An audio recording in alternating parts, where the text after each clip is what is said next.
Welcome, everyone, to the Lifelong Podcast. I'm your host, Coach Molly from Three Pines Leadership, and thank you for joining me. So I have a question for you today. We're going to start off with a question. What were your big bucket list items in life, and are you actually working towards checking them off your list?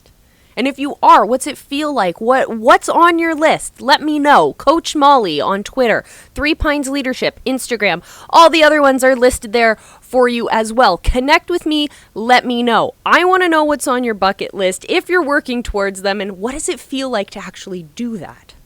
I've been working towards my bucket list items my whole life, and I'll probably get into that story another day. Not today. But today, I want to talk to you about the bucket list item I got to check off recently that I was super excited about, and really, it's been a while, and I'm still super excited about it. So I'm going to share it with you now. So one of my bucket list items was to interview a gold medalist. Like, not just any kind of gold medalist, like a world-class gold medalist. And I got to do that. Not only did I get to interview a gold medalist, but she's like a multiple gold medalist. She's like more world champion titles than I have fingers and toes. Like, she's just a freaking amazing athlete. And that was only the first half of her career. I got to interview Danielle Brown, who has 2 Paralympic gold medals and 5 world championship titles under her belt. She spent 6 years in her sport and was undefeated the entire time. Like, how incredible is that? And then she reached a point in her career where everything changed.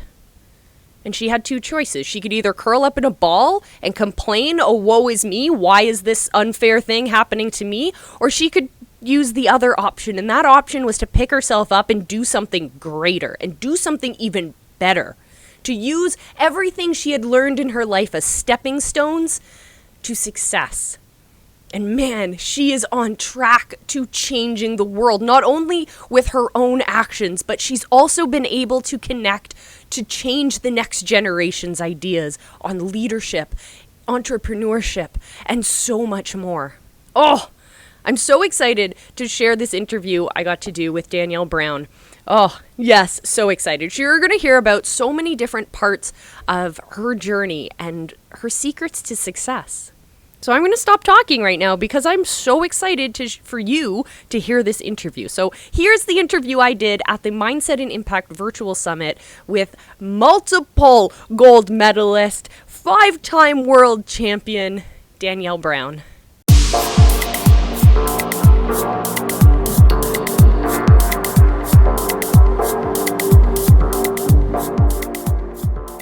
Oh my goodness, that was so inspiring. Thank you so much for sharing that with us. Oh, no problem. So my questions are going to be all over the place, but my first question is kind of a bit of a thinker, okay? Take this question however you want. What does freedom feel like and look like in your eyes? I think freedom is having the ability to choose to do what I want to do. So to pursue my passions and the things that I just love doing. You know, I tend to get involved with projects that are really, really good, that cause good, particularly with young people, particularly around gender and disability. So these are things that are making a difference, making an impact. But for me, it's having that freedom to be able to do that and do it on my own terms. Yeah, totally. All right, so you have a very unique set of experiences where you've competed as both an able-bodied and a disabled athlete in both of those categories. What insights has that given you, being able to see both sides of the coin?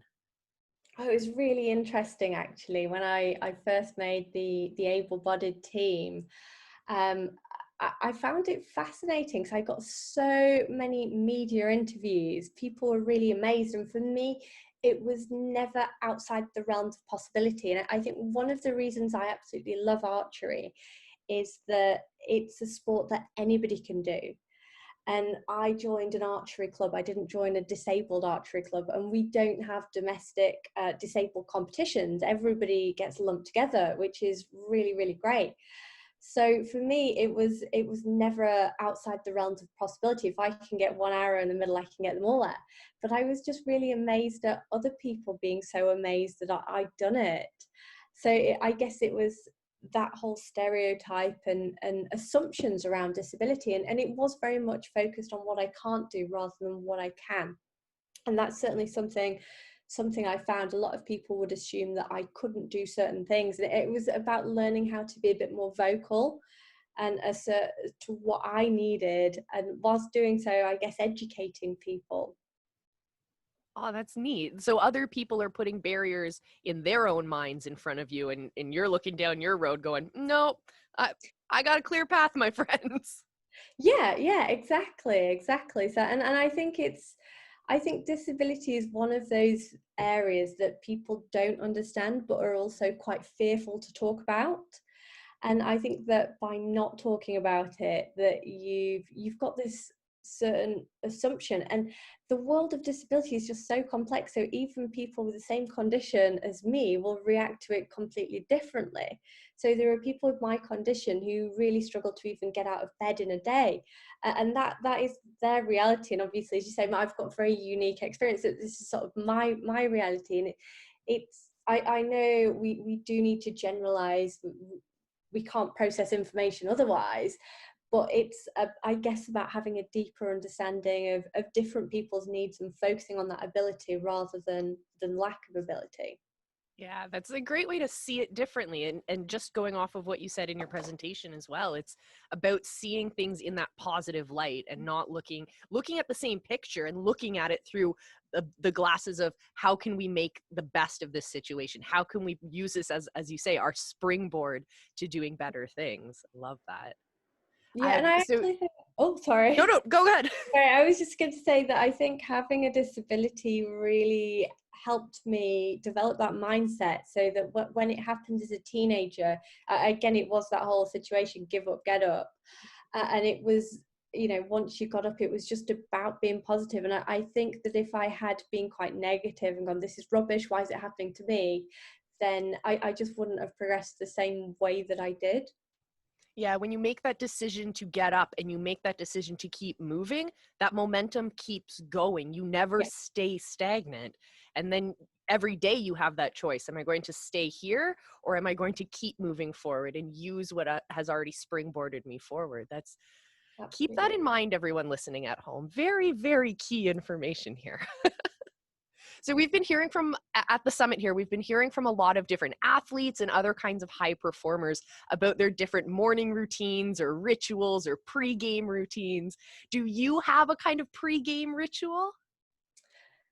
Yeah, I think having the rituals, or sort of more, well, not necessarily a ritual, but more a routine, is really, really important. So making sure that you had the right food is really, really important. Archery is one of those sports that sometimes it lasts a full day. You can be out on the range for 12 hours sometimes, and other times it might be just a real short burst. But regardless of what it is, having or making sure you've got enough energy, I found was really, really important. And I would religiously check and double check that I had all my stuff, because there's nothing worse than turning up and you've forgotten something, whether it's your hat or your waterproofs or your sun cream or whatever it is. So yeah. Oh, that's so neat.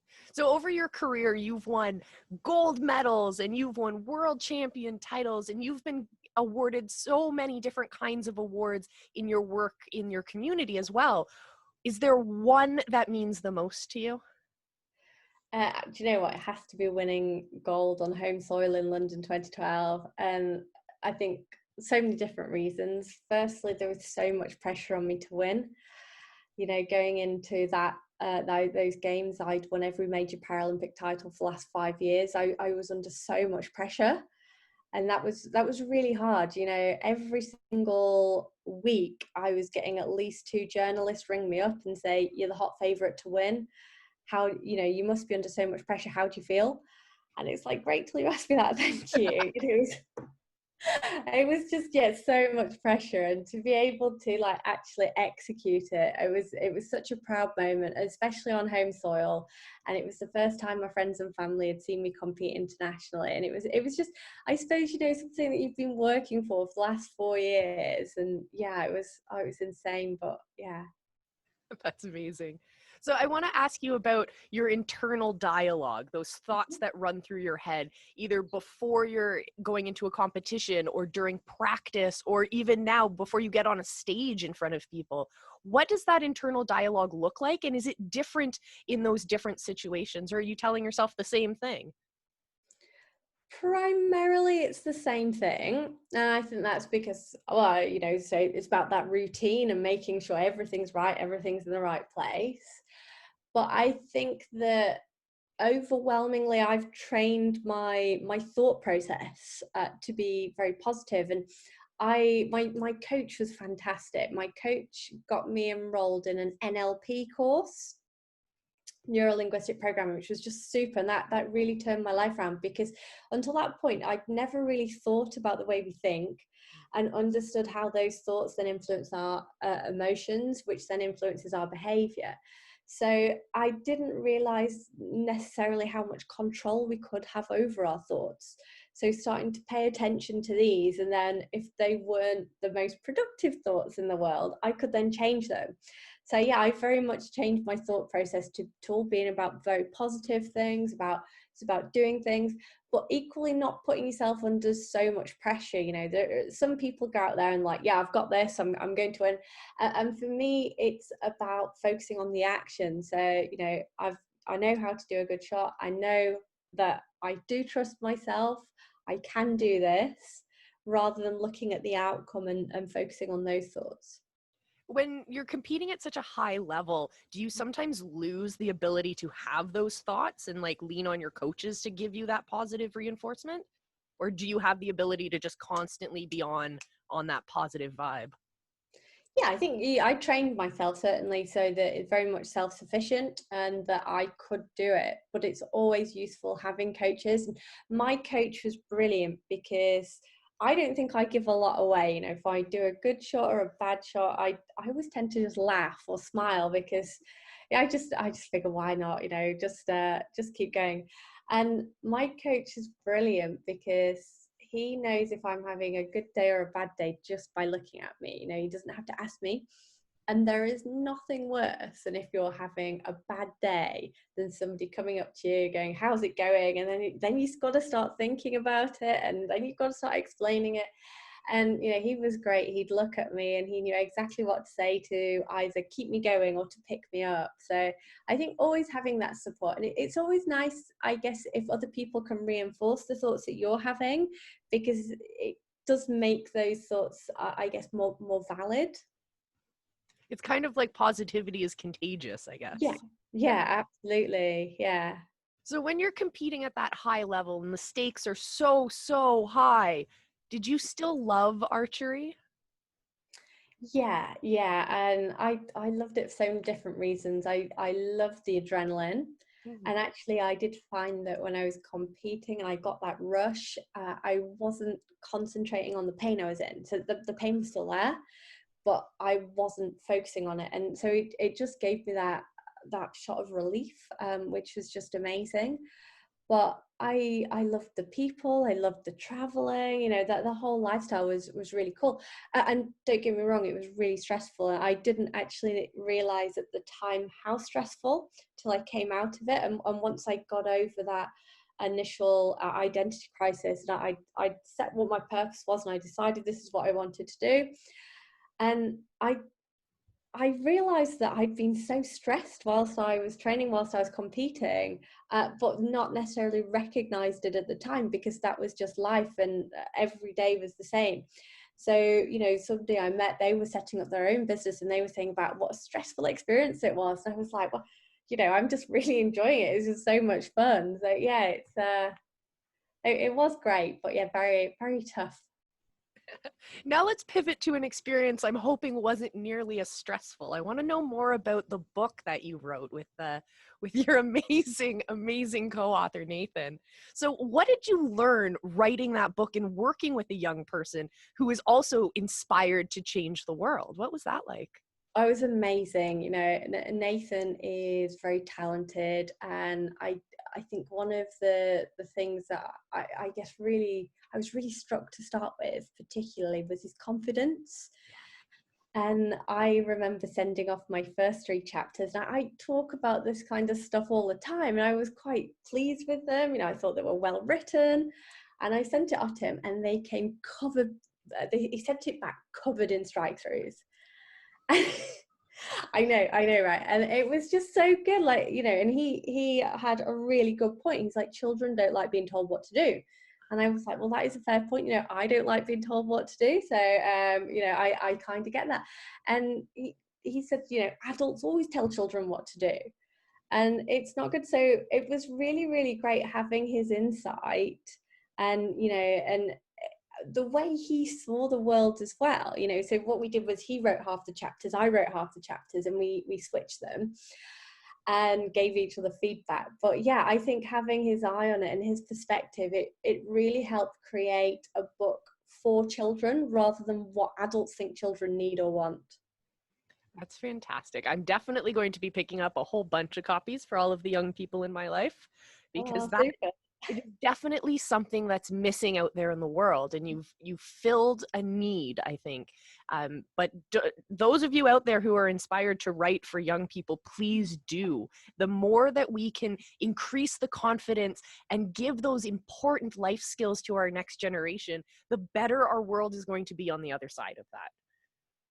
So Absolutely. I got another question, because I'm always talking about what a better world is going to look like and being a change maker. In your eyes, what does that world look like? Do you know, I think for me, it's about giving people the tools to uncover their potential, overcome barriers, and achieve more. And it's not necessarily saying that my way is the right way, because the way I did things, I've got my, I suppose, my skill set, my strengths, my passions, my interests, and how I've got to where I've got as aligned brilliantly with that. But what it is about sharing some of the tools and the techniques so people can make it into their own and create their success journey. But in doing so, making sure that they look after themselves, so getting that person right first.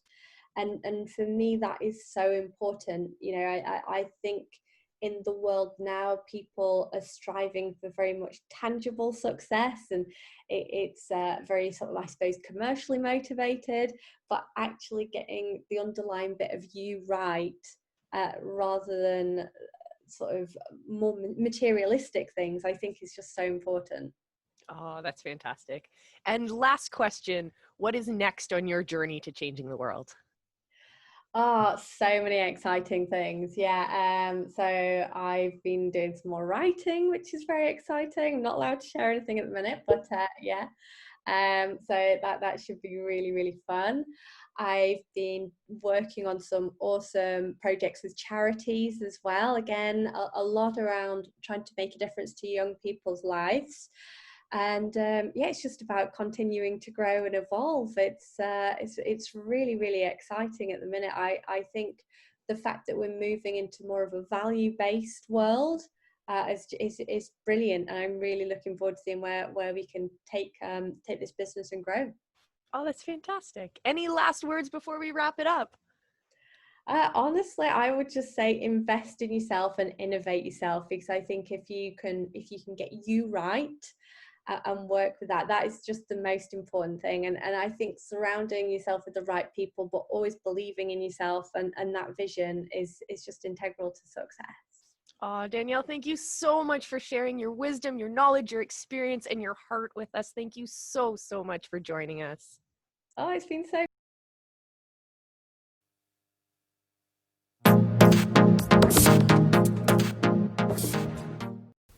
Now, if that doesn't inspire you, I don't know what will. If you're interested in seeing Danielle's presentation and all of the other presentations at the Mindset and Impact Virtual Summit, you can for free at leadershipmade.com. You can head on over, get your free tickets. The best part of this whole summit is that you can watch it at home on your own time, and you don't even need to wear pants.